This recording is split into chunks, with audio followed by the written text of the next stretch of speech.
मैं गया था गोलजू देवता के मंदिर, जिन्हें न्याय का देवता कहा जाता है। कुमाऊं में बहुत सारे गोलजू देवता के मंदिर मिल जाएंगे, और जिस मंदिर में मैं गया था वो था स्थित चितई में, चितई अल्मोड़े में गोलजू देवता का मंदिर। यह मंदिर अल्मोड़ा से लगभग 10 किलोमीटर की दूरी पर स्थित है। आप जब भी यहाँ पे आओ तो कोशिश करना कि आप सुबह सुबह यहाँ आ जाओ। और ये है बाहर का दृश्य गोलजू देवता के मंदिर के। यहाँ से आप प्रसाद लेकर के आप जा सकते हो, और इसकी जो टाइमिंग है मंदिर की वो रहती है सुबह के 6 बजे से लेकर के रात के 10 बजे तक खुला रहता है। तो आप कभी भी अपने अकॉर्डिंग आओ, पर बेटर टाइम मैं यही कहूँगा कि आप सुबह आओ तो आप आरती में भी शामिल हो सकते हो। तो हमने यहीं से लिया था प्रसाद और फिर गोलजू देवता के दर्शन के लिए चले गए थे। अगर आप प्रथम बार आ रहे हो तो नारियल और प्रसाद लेकर के जाओ। अगर आप फिर आपकी मन्नत पूरी होती है तब लोग घंटी चढ़ाते हैं। और ये है गोलजू देवता मंदिर का प्रवेश द्वार। यहीं से होकर के हम जाते हैं मंदिर के अंदर। और जब आप थोड़ी देर बाद आओगे 8 से 9 बजे के बीच, तो इन रास्तों पे भी आपको प्रसाद मिल जाएंगे। पूरे रास्ते प्रसाद से भर जाते हैं। यहाँ पे लोग प्रसाद बेचते हैं, और थोड़ी सी सीढ़ियाँ हैं, उसके बाद गोलजू देवता के मंदिर में हम प्रवेश करते हैं। और यहीं पे लेफ्ट हैंड साइड में शूज रखने के लिए जगह है। तो आप कोशिश करें कि शूज को वहीं पे रखें, इधर उधर ना फैलाएं शूज को। और शूज और जूते अपने उतारने के बाद मंदिर में प्रवेश करें। और देखो घंटियाँ कितनी सारी हैं यहाँ पे। और एक चीज़ और, बंदरों से सावधान रहें इस मंदिर में। जब भी आप आ रहे हो तो प्रसाद संभाल करके ले जाना, नहीं तो बंदर ले जाते हैं छीन करके। और यहीं से हम पहुँच चुके बिल्कुल सुबह सुबह ही गोलजू देवता के मंदिर में। और यहीं पे था मुख्य मंदिर। और पर्चियों का तो कुछ इस तरह से हिसाब ही नहीं है, कितनी पर्चियाँ होंगी और घंटियाँ कितनी होंगी। ये देखो कितनी सारी पर्चियाँ लगी हुई हैं। और यहाँ पे हवन कुंड है सामने, और इधर सामने ही है गोलजू देवता का मुख्य मंदिर।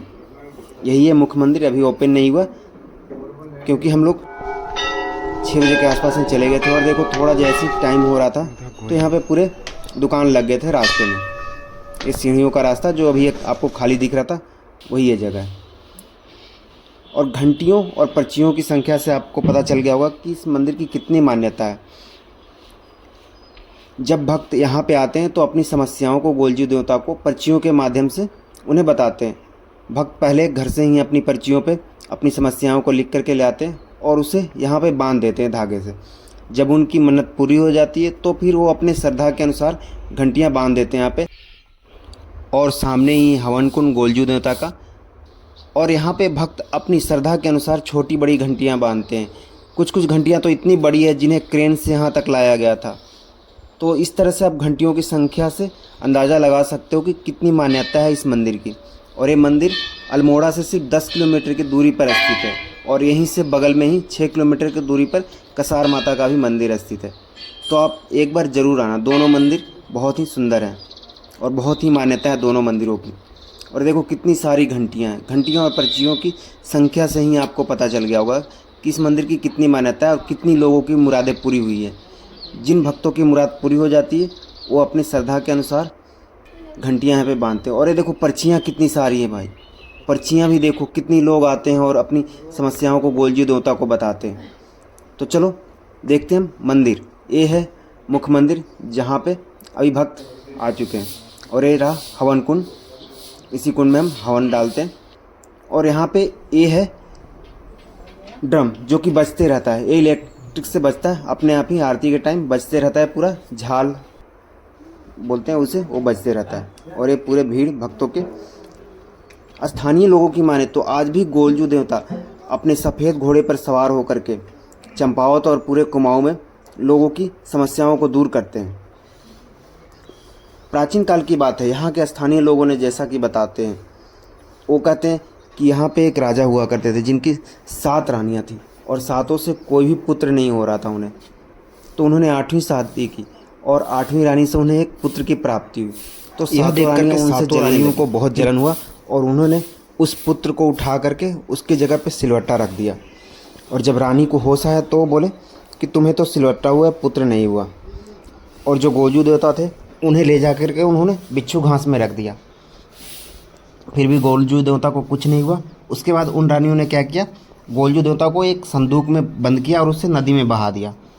और वो संदूक बहते बहते अन्य जगह चला गया। वहाँ एक आदमी को संदूक मिला फिर उसने देखा कि इसमें तो एक बच्चा है। फिर उस बच्चे को उसने पाला पोसा और बड़ा किया। जब उस बच्चे की उम्र 5 से 6 साल हो गई, तब उस बच्चे ने अपने पिता से बोला कि पिताजी मुझे एक घोड़ा चाहिए। तो उसके पिताजी ने एक काठ का घोड़ा बना करके दे दिया कि जा बेटा इससे खेलो आप।